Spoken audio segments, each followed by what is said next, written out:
বৃহস্পতিবার 5ই ডিসেম্বর দিনটি বিশ্ব মৃত্তিকা দিবস হিসেবেই পরিচিত।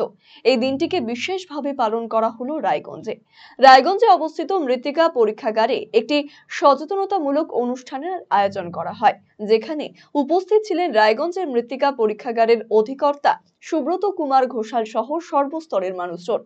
সুব্রত বাবু বলেন, প্রতি বছরই এই দিনটিকে বিশেষভাবে পালন করা হয়। এর মূল উদ্দেশ্য হলো মৃত্তিকার সঠিক ব্যবহার এবং রক্ষণাবেক্ষণ করা, যাতে ভবিষ্যৎ প্রজন্ম মৃত্তিকা নিয়ে কোনো রকমের সমস্যায় না পড়েন। আজ 5 ডিসেম্বর এটা হচ্ছে বিশ্ব মৃত্তিকা দিবস হিসাবে পালন করা হয়।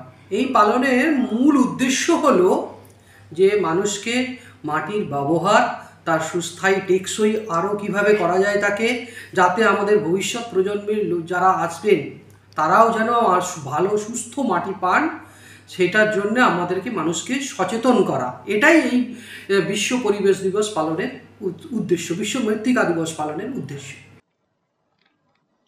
এই ধরনের অনুষ্ঠানে অংশ নিয়ে যথেষ্ট খুশি ছাত্রছাত্রীরা। এখানে আসার উদ্দেশ্য আমরা গ্রামগঞ্জে থাকি, গ্রামগঞ্জে আমাদের চাষবাস করতে হয়।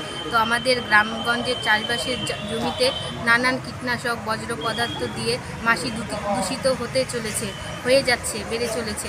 তো আমরা এখানে মৃত্তিকা গবেষণা করার জন্য এসেছি, জানার জন্য কিভাবে কি করলে ভালো হয়, ভবিষ্যতে প্রজন্মে যেন এগিয়ে যায় আমাদের সমাজ মৃত্তিকা সংরক্ষণ করার জন্য আমরা এখানে জানতে এসেছি, জ্ঞান অর্জন করতে এসেছি। এরপরে আমরা গিয়ে স্কুলে সবাইকে